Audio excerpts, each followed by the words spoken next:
Today we are facing some of the greatest challenges of our lives, from our health to political unrest, the environment, financial uncertainty, and the nation's racial divide. Welcome to Bill Myers Inspires. My idea for this show was to invite guests and get the conversation started, to take a deep dive into the issues that impact our world with an eye to exploring solutions. And we encourage our listeners to look within themselves to take decisive action to make a positive difference. Welcome to Bill Myers Inspires. I'm your host, Bill Myers, and I'm really excited about today's show. I get to spend a few moments with a friend of mine, and we get a chance to catch up, but we also get to frame it in a very important sort of topic of discussion.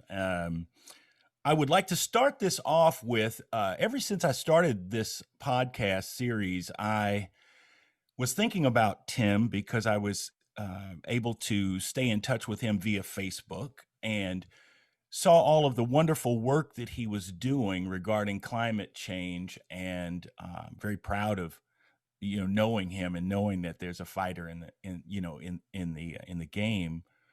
Yet at the same time, I was thinking, as I'm dealing with racism as a topic, and all along I felt like there was some sort of connection between the two of these things, and yet I had not heard of any, on any of the major networks or any particular coverage when the topic of climate change came up. I never heard any particular association as it related to racism. And something in my gut said, I believe that these would have to be connected somewhere. And so I managed to reach out to Tim just yesterday. I sent him a text message and I said, hey, I've been thinking about this. I've got this podcast. I've been thinking about, the climate change issue. And I'm wondering, I've been covering racism. Is there a connection between these things? And he shot back a text pretty quickly and said, oh, yeah, there is. And so I'm grateful for that. And I'm grateful that we could come together in short notice. Tim was up in Canada doing some work. I would imagine a series or movie. We'll get into that in just a moment and sort of find out what he was doing. But he was driving back, and we had a conversation and decided to slide this right on in. So I'm grateful that he's here with us today. Many of you know Tim as a fine actor, and he has done tons and tons of work, over 200 television shows and plenty of movies. We even had the occasion to work together back in the day on a film called American Blue Note. So check that out. But nonetheless, I'm grateful that he's here today, and I don't want to waste much more time. I will grab his bio in a minute, but so I want to start this conversation off first. Welcome, Tim. Thank you. Glad to be here, man. So nice to see your face. Yeah, good to see you, man. Good to see you. And so I want to start with that same sort of premise that I set this up with, which was climate change, racism in America. Are these things connected, and how are they connected? Yeah, they are so deeply, deeply, deeply connected. There's a whole thing called environmental justice or environmental injustice, and a slightly separate category of environmental racism. And it all, of course, feeds into the climate crisis. But as we were talking about yesterday, in my opinion, environmental injustice is sort of a stool with three kind of major legs. The first is the conscious siting of toxic polluting facilities in low-income communities and communities of color. It was, I would say, kind of academically first quantified by a guy named Robert Bullard, Dr. Bob Bullard in Houston, Texas, who everybody thinks of as sort of the father of the environmental justice movement, who started noticing that dumps were always put in communities of color. over and over and over. And we see this, this is a consistent thing, and we could talk about why that is. But just as a quick overview, so that's one. Number two is bad infrastructure into low-income communities and communities of color. So, for example, we all know about Flint, Michigan, where extraordinary lead levels in the drinking water. But there are actually 3,810 municipalities with worse lead levels than Flint. Most of those are in communities of color and low-income communities. The last sort of leg that I would kind of put into it is inconsistent emergency services. So, for example, when speaking of climate change, when Hurricane Sandy hit New York with 13-foot storm surge came up the East River, flooding Wall Street and the Lower East Side. And there was a lot of complaints that the Lower East Side did not get emergency services nearly as quickly as Wall Street did. And if you go even further into the far Rockaways, they didn't get it at all. And we see this over and over with certainly Hurricane Katrina. I think we could look at, the hurricanes in Puerto Rico and, where the president threw paper towels to folks. So those are the three kind of big components, I would say, around environmental justice. Wow. So yeah, there's quite a connection. And so in what ways does climate change really affect people of color? I heard what you just said, and I guess I'm trying to squeeze in a little bit more information as it relates to the health outcomes and the Sure. position oftentimes of people of color and Black people that have tremendous health problems. And so I'm just trying to connect that. Right. So for example, if you look at the 10 counties in the United States that are most vulnerable to disasters, 81% of the people in those counties are people of color.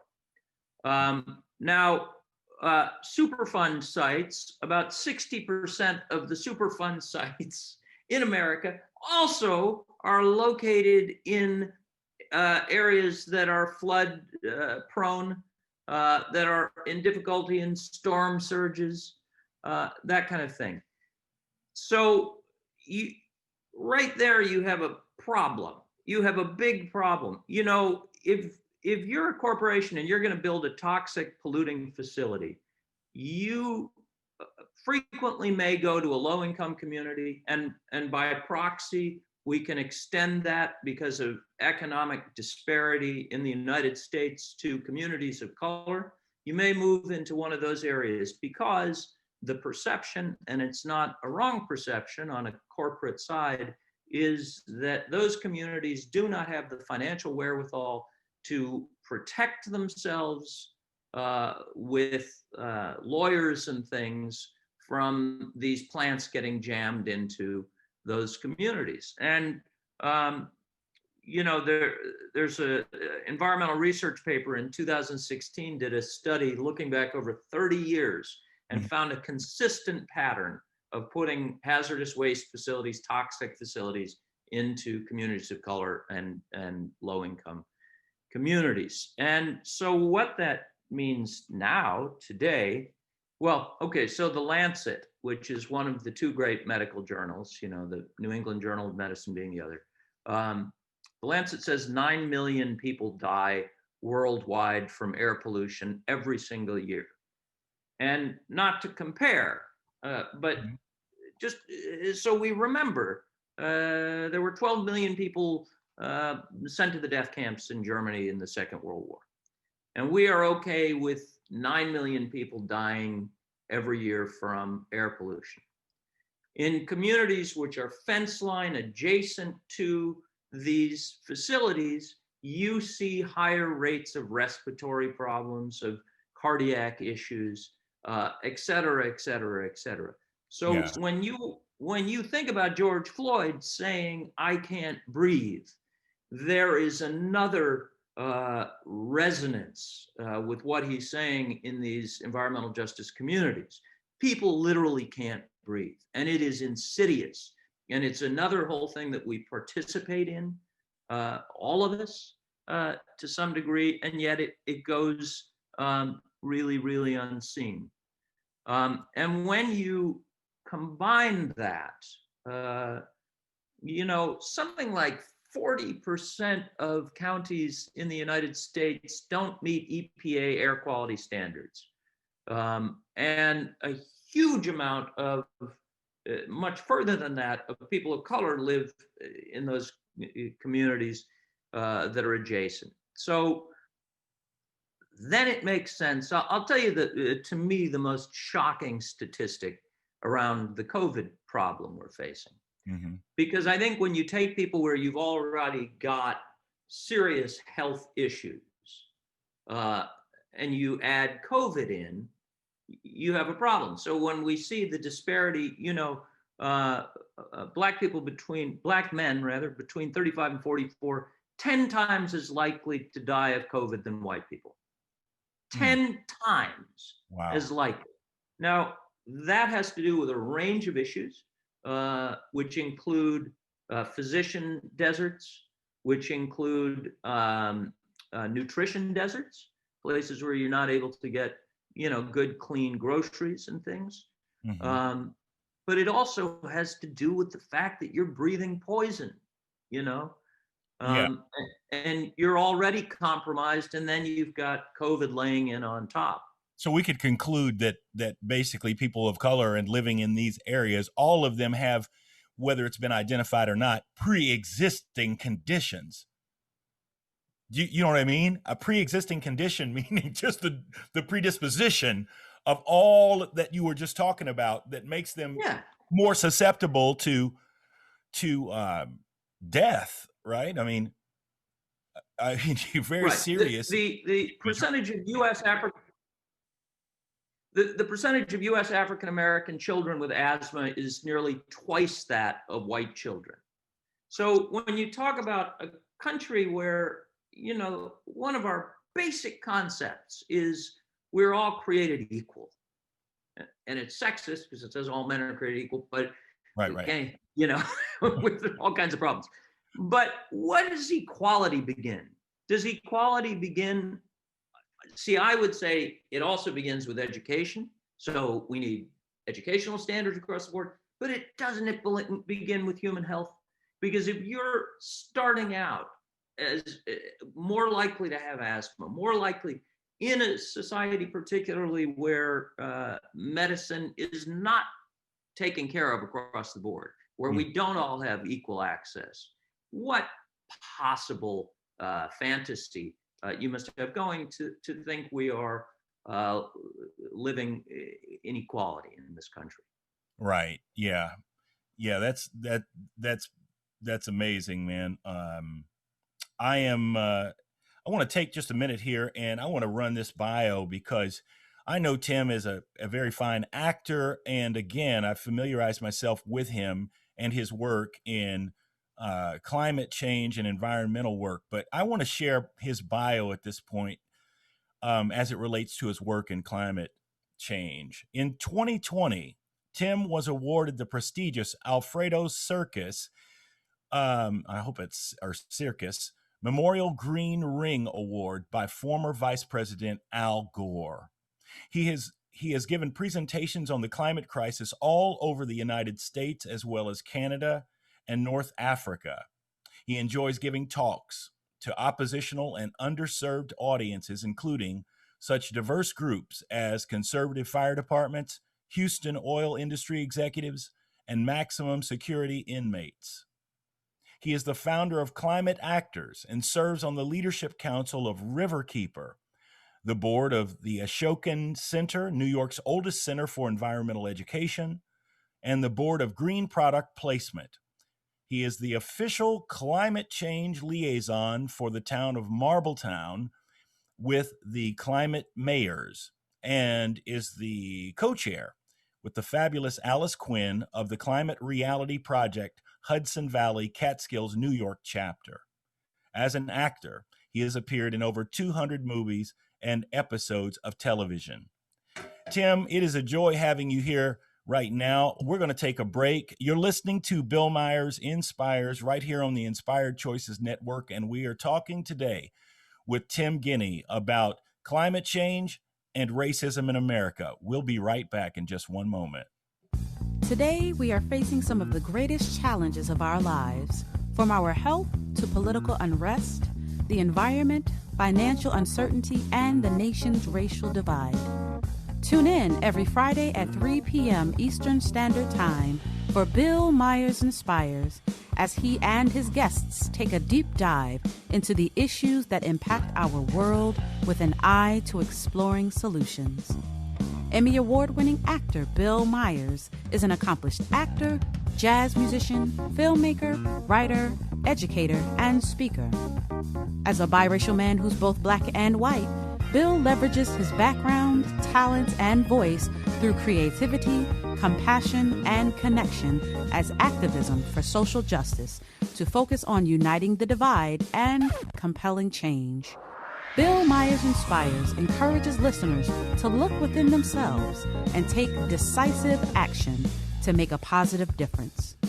For more information, visit his website, billmyersinspires.com, and sign in for the latest news and updates.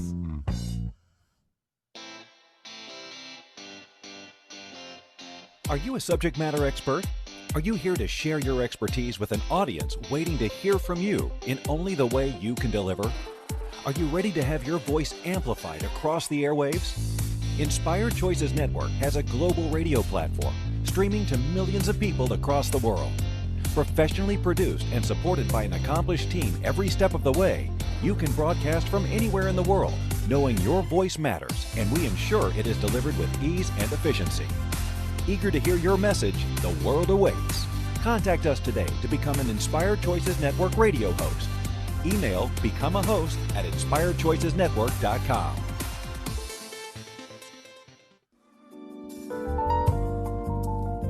You're listening to Bill Myers Inspires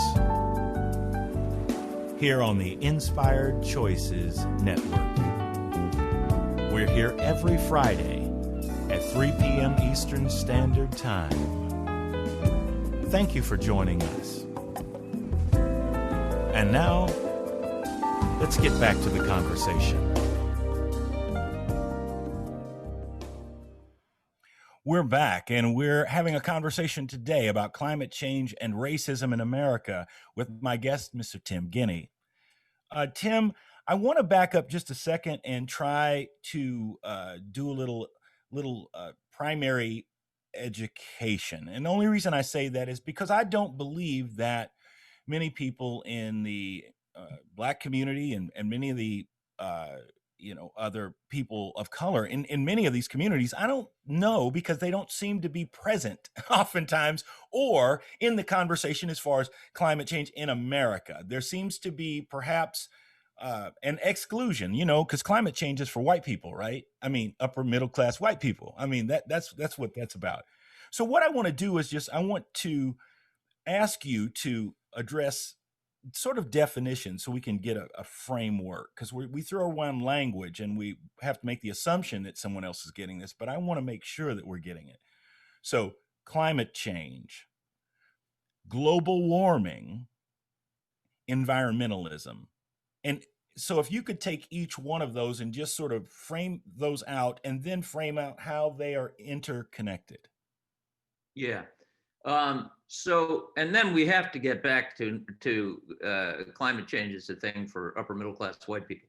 Okay. That's like you put some dynamite in the room and then said, please enjoy the cheese.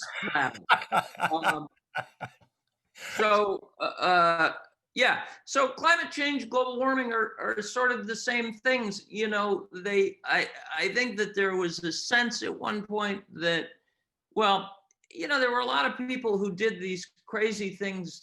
Senator Inhofe from Oklahoma famously carried a snowball into the Senate and on a cold winter day in DC and said, "I don't know what they're talking about with global warming. It looks pretty cold out there to me," and held up the snowball, not recognizing that climate change, global warming are about global averages, a change in average temperatures globally. And what he was discussing is weather, which is, what's happening in South Philly this afternoon or what's happening in North Los Angeles. So there was a semantic issue. To my mind, climate change and global warming both have an issue, which is they both sound okay. They both sound pretty good, I kind of think we need something like weather cancer or, Right. I don't know what it is, but there's a real semantic issue. And then environmentalism as a whole, of course, is concerned with water pollution and plastics and there's an interrelationship, of course, with all of this stuff. Climate change, anthropocentric human-caused climate change is primarily because of the burning of fossil fuels, but there are other things that causes gases to be trapped, that puts gases in the atmosphere that causes heat to be trapped in our atmosphere. So that goes right into, of course, air pollution. And, there's all kinds of intersectionality that way. So does that help? Yeah. I just wanted somebody to break that down because a lot of times my perception is that they're used sort of interchangeably. And I'm like, well, wait a minute. You know what I mean? So, yeah, they're not interchangeable, but they're really closely related. And the truth of the matter is that as we see a rapidly degrading situation with climate change, you also have to recognize that in order to survive it, it's important that natural systems be kept as robust as possible. That it's to survive, we're going to need clean water and we're going to need as much of that as we can have to get through what's coming at us. Mm-hmm. Okay. Well, that helps. That helps give me some clarity, and hopefully it will help clarify for others. We'll get back to that upper You're middle just going to class leave the question. dynamite in the room. I want to put that in the last Come round. over here and have a beer now Right. that you finished with the speech. All right, go ahead. So actually, let's go ahead and jump in that because it does feel like that. And again, it's not something that I have studied myself deeply, but I know it's something significant, and I just feel like the conversations go on, and that wasn't a class I took in school. We didn't hit that, so this is all stuff that no one has taken the time to say, hey, this is how this may affect you. This may, other than very broad statements. And again, it's all white people talking about it. So I'm going, I don't know whether or not, that's something I should take seriously or not. I mean, quite frankly, because of just that disconnect and how I don't see much. Well, anyway, let me stay with this. So in America, the subject of climate change and environmentalism seem to be topics that middle and upper class white people are concerned about. And why is that? Why is it that way? I guess would be a better way to turn that around.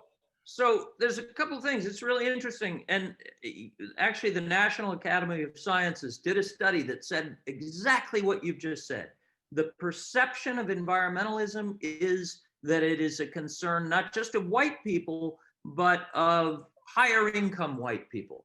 And that perception is equally held by white people and by people of color. There was also a 2015 study out of the University of Illinois that showed conclusively that's not true. That in fact, people of color, particularly Latino people and Black folks, care more than white people do. There are significant studies that show, particularly around the climate crisis, that's true. Mm-hmm. So where is that perception coming from?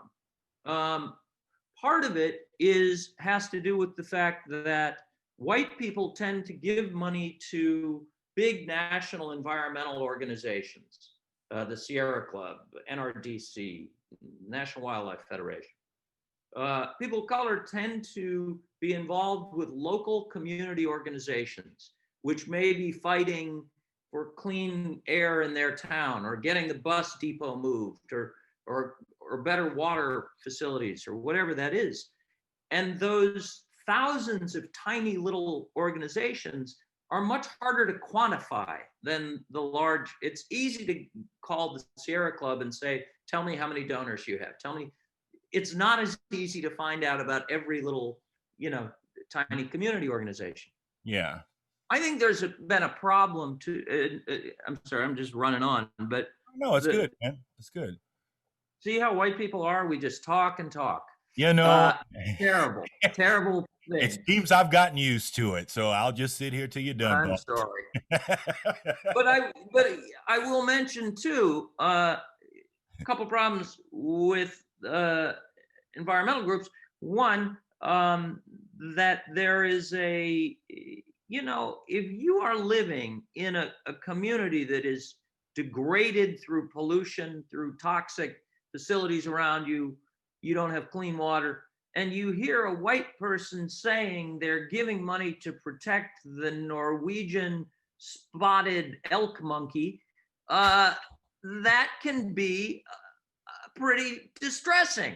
Right. Because what that person is saying is, I care more about the Antarctic wombat than I do about you living in the ghetto, right?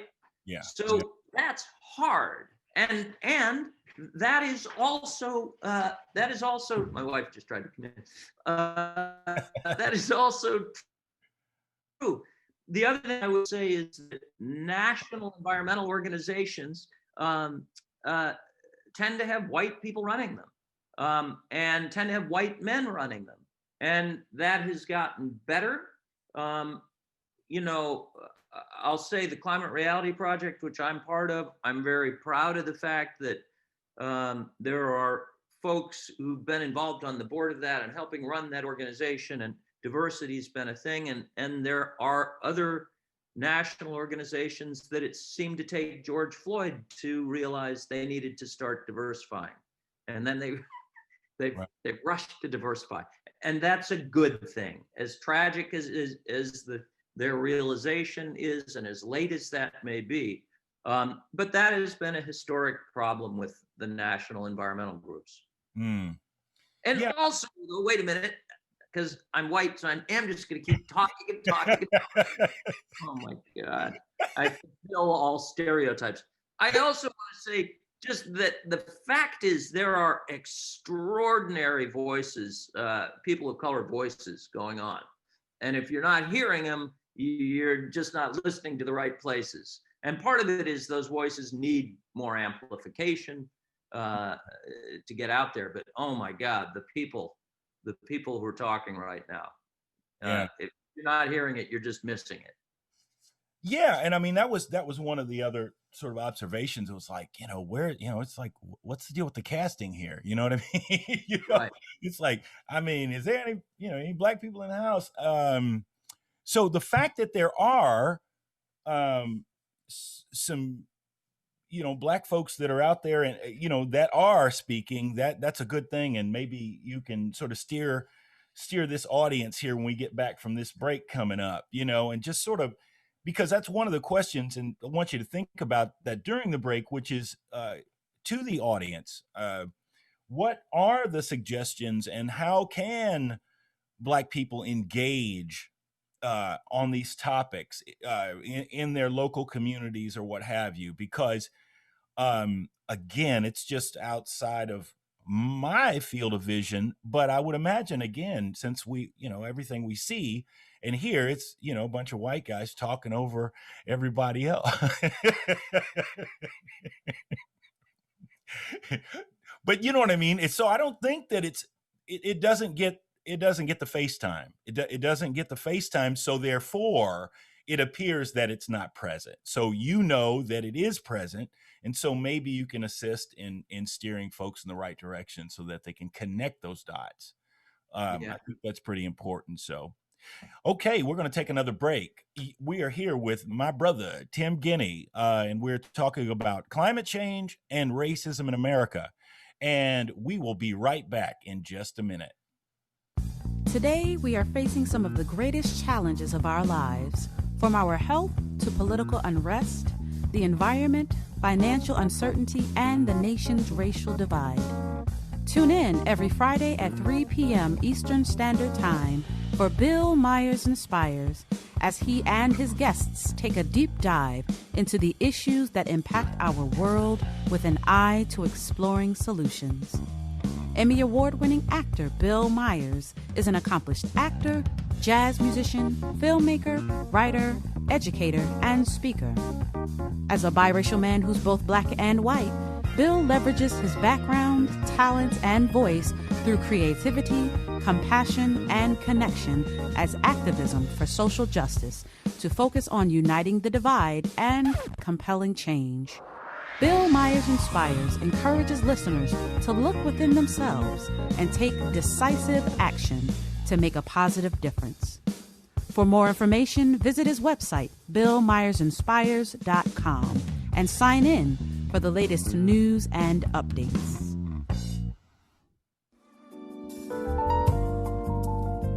You're listening to Bill Myers Inspires here on the Inspired Choices Network. We're here every Friday at 3 p.m. Eastern Standard Time. Thank you for joining us. And now, let's get back to the conversation.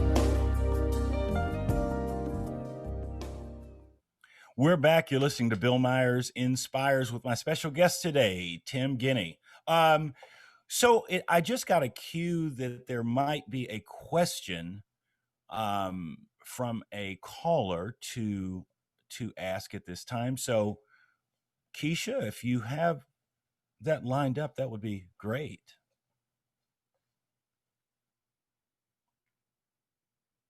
Oh, okay. Well, let me know what that is and when that happens, and we will just continue on. But I am open to that. I think that would be great.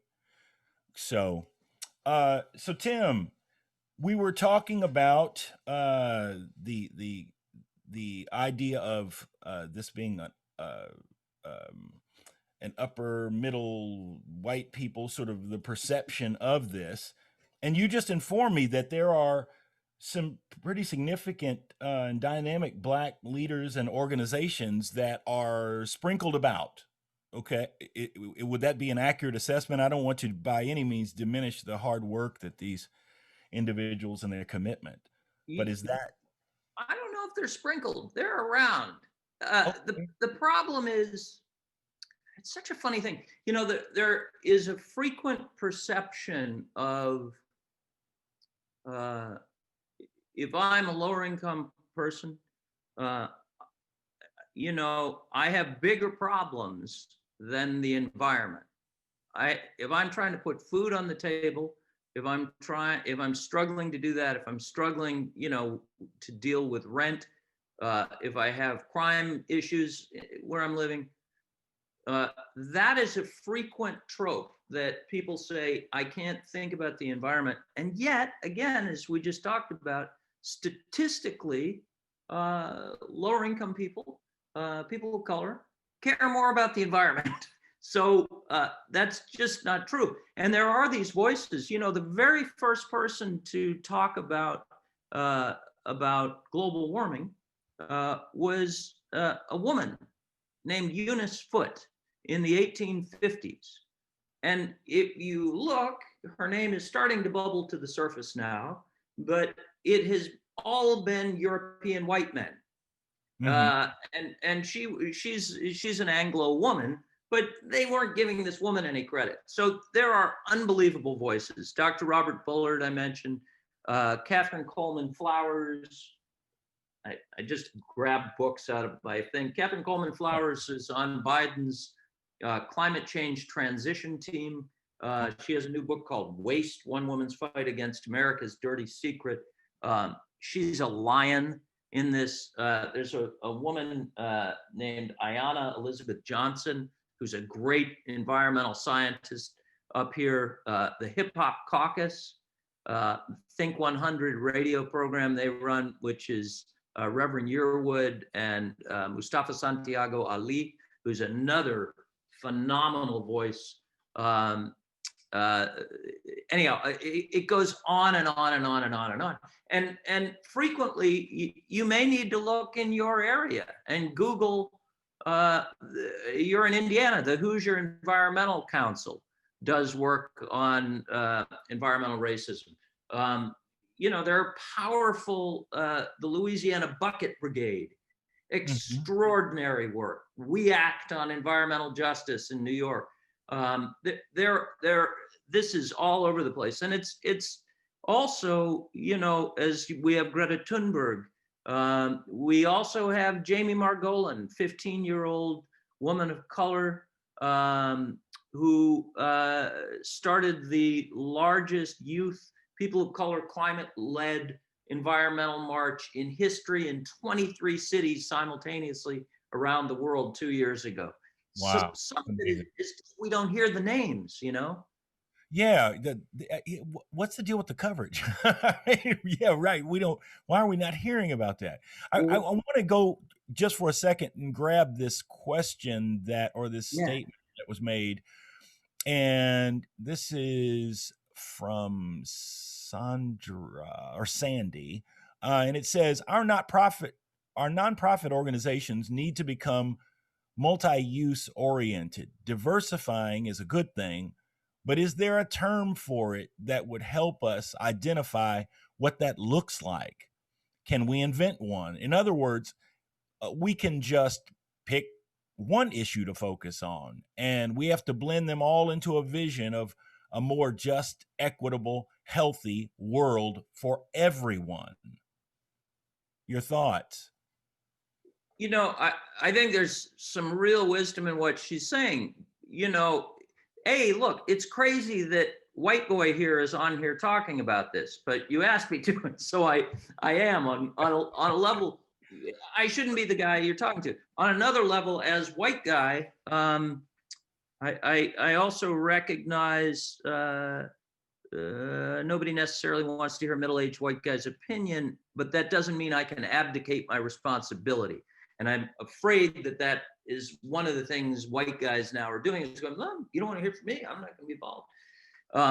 But I'm sorry, to get back to her question, the thing also is, and I had hinted to you about wanting to talk about this yesterday, that if we're to solve the climate crisis, which I consider the biggest threat to mankind that there is, it isn't just an issue of fairness, of uplifting, Black, brown voices, gay, Right. trans, women, poor folks. It isn't just fairness. It's we need to democratize it because we need the very best ideas.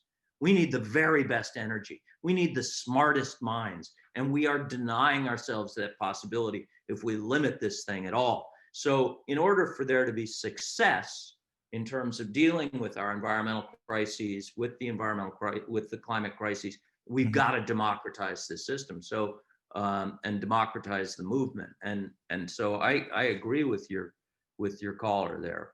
Mm-hmm. Well, that's great. That's great. I don't know about the language. I think she's very smart, and I hope she comes up with that, because I don't have the word. Well, we'll invite her to come up with it, and I will forward it right on to you. Yeah. So yeah. So you mentioned it as a result of George Floyd, but I kind of want to make sure and hit that again, because my question was, is there Black representation in these environmental institutions?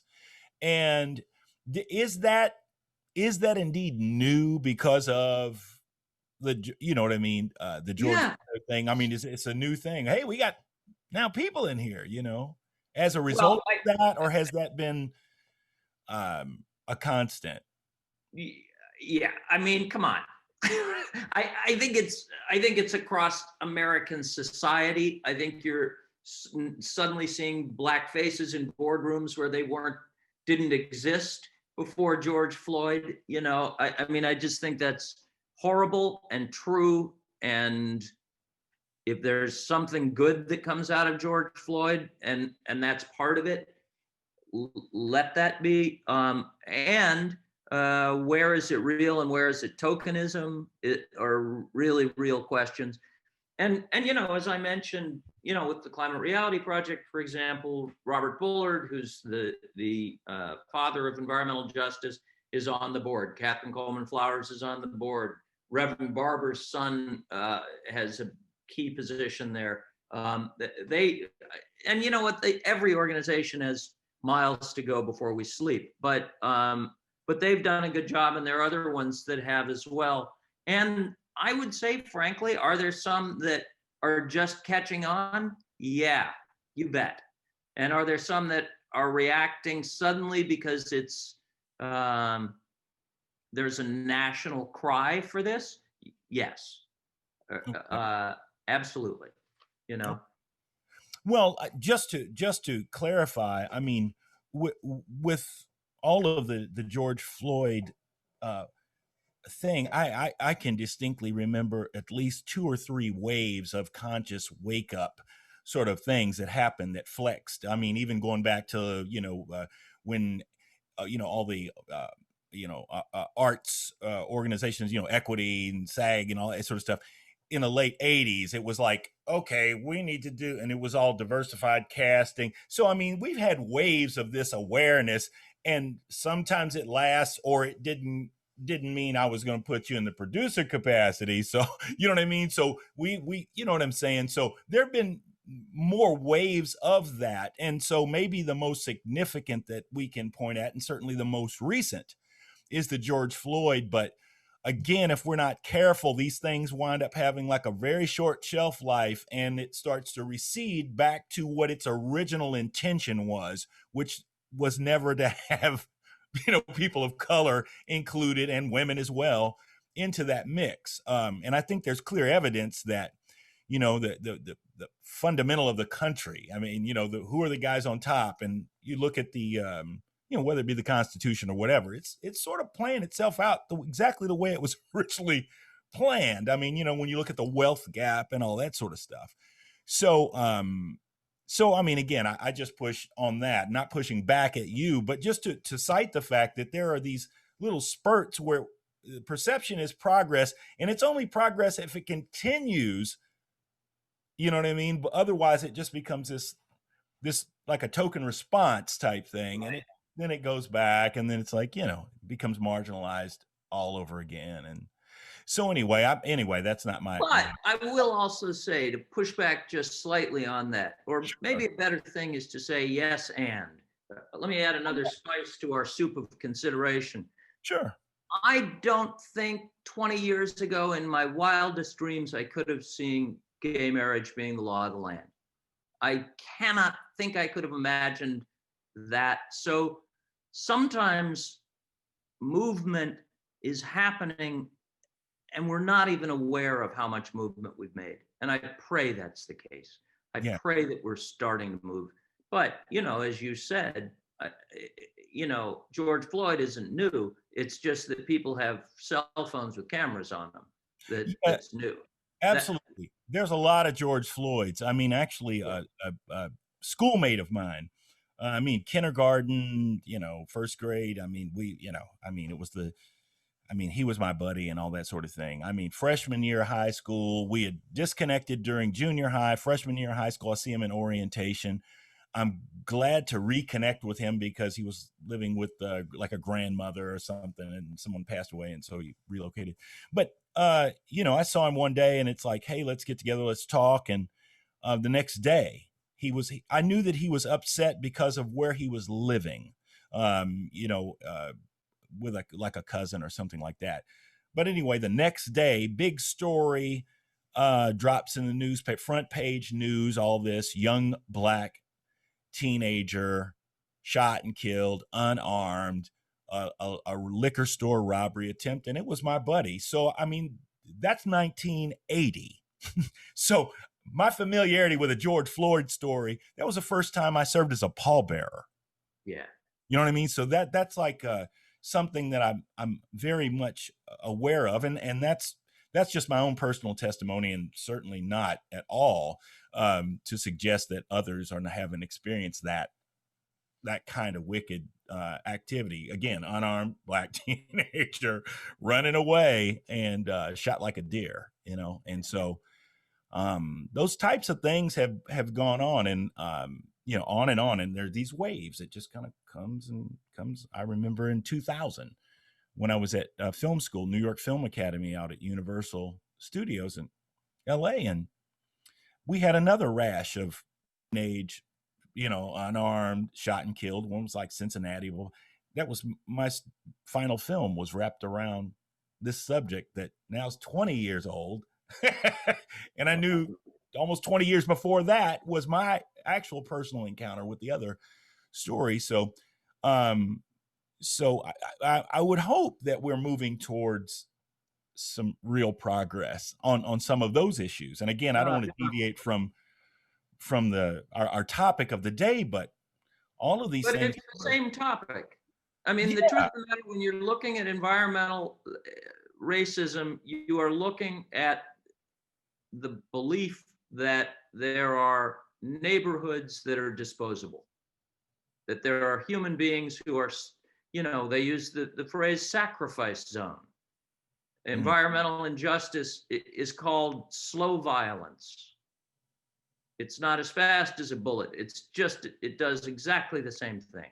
You are saying a group of people, a particular area, does not have the same value, you know, and that's it. So we're talking about the same thing. Yeah, you know? Yeah, we definitely are. So we're going to take a quick break. You're listening to Bill Myers Inspires with my guest, Tim Guinee, and we'll be right back in just a minute. Today, we are facing some of the greatest challenges of our lives, from our health to political unrest, the environment, financial uncertainty, and the nation's racial divide. Tune in every Friday at 3 p.m. Eastern Standard Time for Bill Myers Inspires, as he and his guests take a deep dive into the issues that impact our world with an eye to exploring solutions. Emmy Award-winning actor Bill Myers is an accomplished actor, jazz musician, filmmaker, writer, educator, and speaker. As a biracial man who's both black and white, Bill leverages his background, talents, and voice through creativity, compassion, and connection as activism for social justice to focus on uniting the divide and compelling change. Bill Myers Inspires encourages listeners to look within themselves and take decisive action to make a positive difference. For more information, visit his website, BillMyersInspires.com, and sign in for the latest news and updates.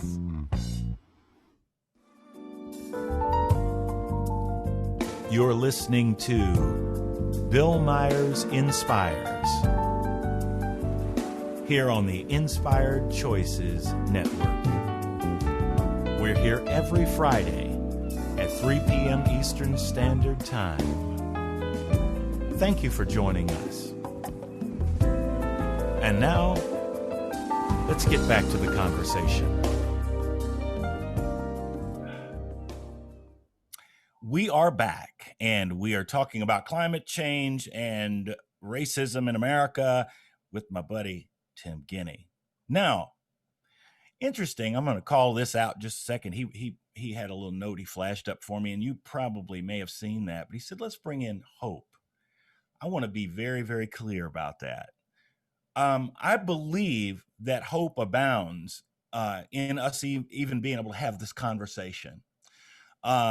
Because I think that that's what we need to do, is to be able to have a conversation and to be able to share information. And I think that it's all about common ground.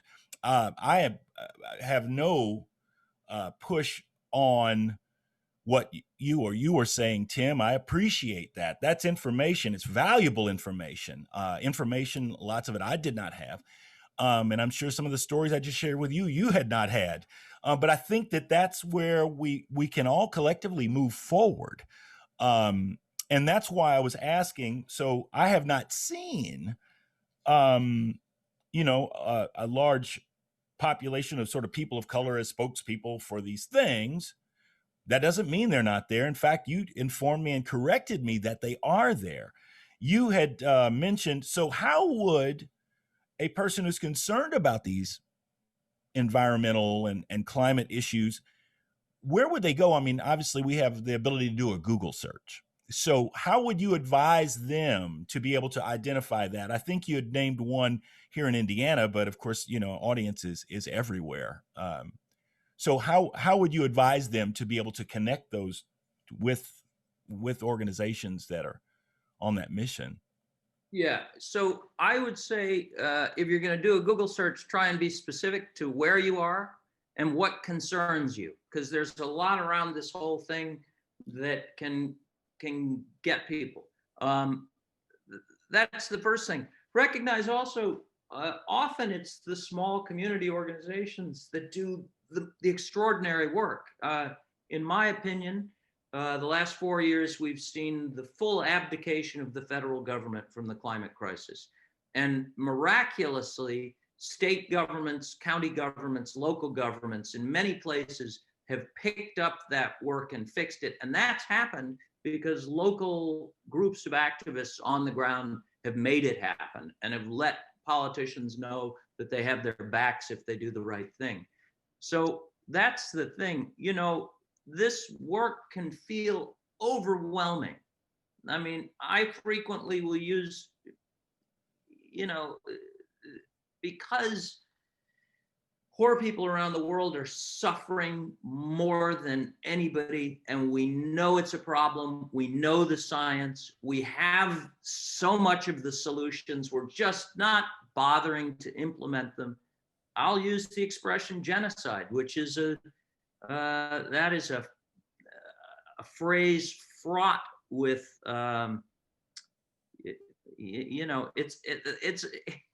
it's a big word to use. Sure. But on the other hand, people get overwhelmed by all of this stuff.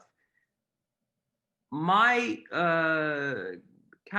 way of getting past despair is getting active. It's the only way. Yeah. Because otherwise, you're just taking this stuff in. Otherwise, you're just letting it happen.